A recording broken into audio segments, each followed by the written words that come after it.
Welcome everyone to Panel Data Econometrics. My name is Martin Schumann. I'm Assistant Professor of Econometrics here at SBE since end of 2019. I'm going to be your coordinator and at the same time also the only tutor you will see in this course.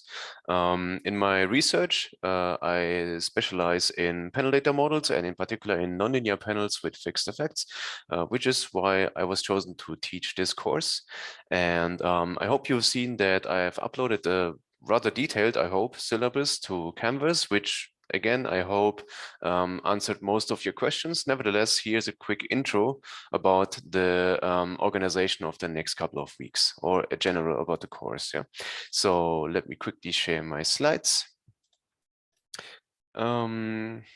So as you can guess from the title, we will look at models and methods in panel data. However, that's not the only thing that we look at. Yes, we also look at, for instance, cross-sectional models, but everything will be from the microeconometric perspective. Also, for instance, for besides panel data, we look at models that come from the policy evaluation literature. It's called quasi-experimental. These are methods that are extremely popular, especially in the last 2 decades. And this is also shown by the last year's Nobel Prize, which went to 3 very prominent figures in this type of literature. And nowadays, if you open any of the major econometric journals and you see some applied work, chances are that some of these models are used. Okay, now regarding the structure, we have lectures which are completely pre-recorded. They are completely online. And those focus on the theory, of course, right? So I present the theory and maybe some examples in the lecture. And then the applied stuff is done in the tutorials.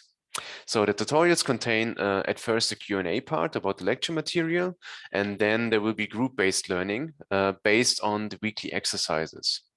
Yeah, so what we will do in the first tutorial is that we will form groups of 2 to 3 students. And these groups will work on the weekly exercises, which can be of theoretical nature, or they can be simulation studies, for which I highly recommend R. They can also be applied.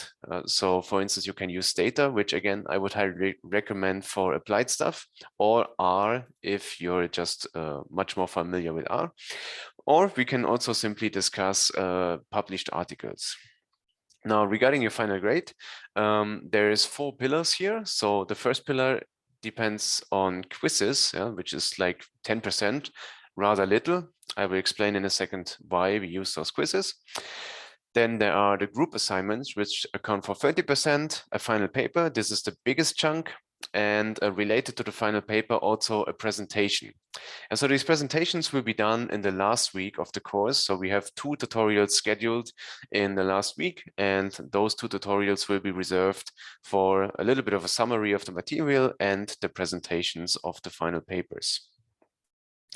Okay, now, given my experience from last year, I know that this course is typically rather heterogeneous. So there's some people that have a strong econometric background. So for instance, like if you did the bachelor here in Maastricht in econometrics, and maybe you have even attended econometric methods too, then you should be quite familiar with some of the things that you will see here. For others, everything will be new. Yeah, so for you, it may be a little bit tougher, but don't be afraid to ask me anything, any questions. That's what I'm here for. And for those that think this is similar to what they've seen before, I hope, I'm pretty confident actually, that you will learn sufficiently new things in this course. Nevertheless, you should be familiar with some things. So basic calculus, algebra of matrices and this kind of stuff, and statistical concepts, for instance, the law of large numbers, central limit theorem. So I hope those ring a bell for you. Since we are going to use software like R and Stata, it is, of course, is helpful if you have used these softwares before. If you haven't, well, we will make sure in the first tutorial that you get into a group with someone that has some experience with at least one of those softwares. Okay, now here's a bit the content. So this is the rough idea. Maybe we will deviate slightly from that, but this is kind of like most likely the content. So linear panel data models, sure, yeah, everything is linear in econometrics. No? It isn't, well, because we come to nonlinear panel models later. But the vast majority of models is linear. So that's why we spend quite some time on linear models. Here in the first part, this is actually more or less a recap of econometrics because we don't make use of the panel structure here because we don't include individual heterogeneity yet. Then we get to panel models where we actually make use of panels. So here we discuss random effects and fixed effects, where of course this one here, as we will see, is by far the most dominant in the literature. And we will do these things again for dynamic models. Yeah? So here everything is nice and static and easy. And here it becomes dynamic, which just adds a little bit of complication, but nothing too crazy. Then we discuss, as I promised, like policy evaluation tools, and in particular difference in difference and the regression discontinuity design. And as I said in the beginning, these two things are extremely popular nowadays in applied microeconometrics. So if you open any journal about empirical economics, chances are that you will find articles that use some of these methodologies or some variations of those. Then we get to nonlinear panels. So again, there will be nonlinear panels that do not really need the panel structure. Yeah, so you could do this thing also with cross-sectional data. Some of you may be familiar with stuff like maximum likelihood, in particular, if you have done a bachelor in econometrics before. Things that I'm very sure that you haven't seen before are then the nonlinear panels with individual heterogeneity. Yeah, so this is normally reserved for master courses for sure, especially because those fixed effect models are relatively new in the literature. Yeah? So this is still quite fresh. Also, just a remark, yeah, anyway, this is still quite fresh. Huh? There's a couple of references that I put on the slide here. There's more in the syllabus, I think.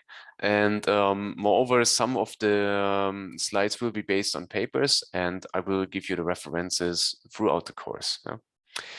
And okay, now a little bit more details about the course organization. As I already said, we will start with a quiz. So the quiz use Canvas. And so this is something that I have not used before. So we will figure out in the first tutorial whether that works. The quiz in the first tutorial will therefore also not be graded. Yeah? So because we have to figure out whether Canvas is good enough for that. The quizzes, they contain 10 questions and they are about the last lectures.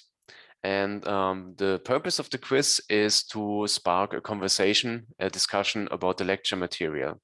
And so you only have 10% of the grade based on the quizzes. Now, why 10%? Well, I chose to do rather little about, not a strong, not a lot of the grade is based on the quiz. However, it's enough to hopefully give you an incentive to basically learn the lecture material. And the quiz then also helps us to basically spot points that need a little bit more discussion. Yeah. So this is basically the idea of the quiz. And after we discuss the lecture material in the tutorial, we then discuss actually the weekly assignments. As I said, the assignments can be theoretical, they can be simulation studies, applied examples, or even paper discussions. Yeah? So quite a wide range here. The assignments are also graded, but not every week. Yeah? So kind of we will have 4 groups, if I counted correctly. And not every group will have to hand in their solution every week. Yeah, so if on the exercise sheet, you will see the group number. And if that group number happens to be your group, you are the group that is responsible for preparing this exercise, and it will be graded. Of course, I sort of expect everyone to at least give the exercises a try, so that you know what we're talking about in the tutorials. However, if your group is on the exercise sheet, then you have this special responsibility because it's your group that is in charge of presenting the solutions. Because I want to have a look at the solutions beforehand, there's a deadline. So there is at 6 p.m. the day before the tutorial. You have to hand in the solutions on Canvas. Now, just a couple of remarks. If the exercise is of theoretical nature, you don't have to typeset your solution. So I'm happy with scans of handwritten notes. However, it would be nice if someone writes them that has some sort of decent handwriting. Yeah, I think that's it about the assignments. Of course, if you have any questions, let me know. And yeah, I think that's it for now.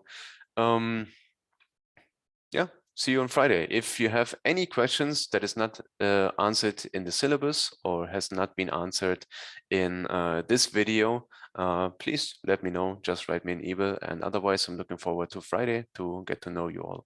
Bye-bye.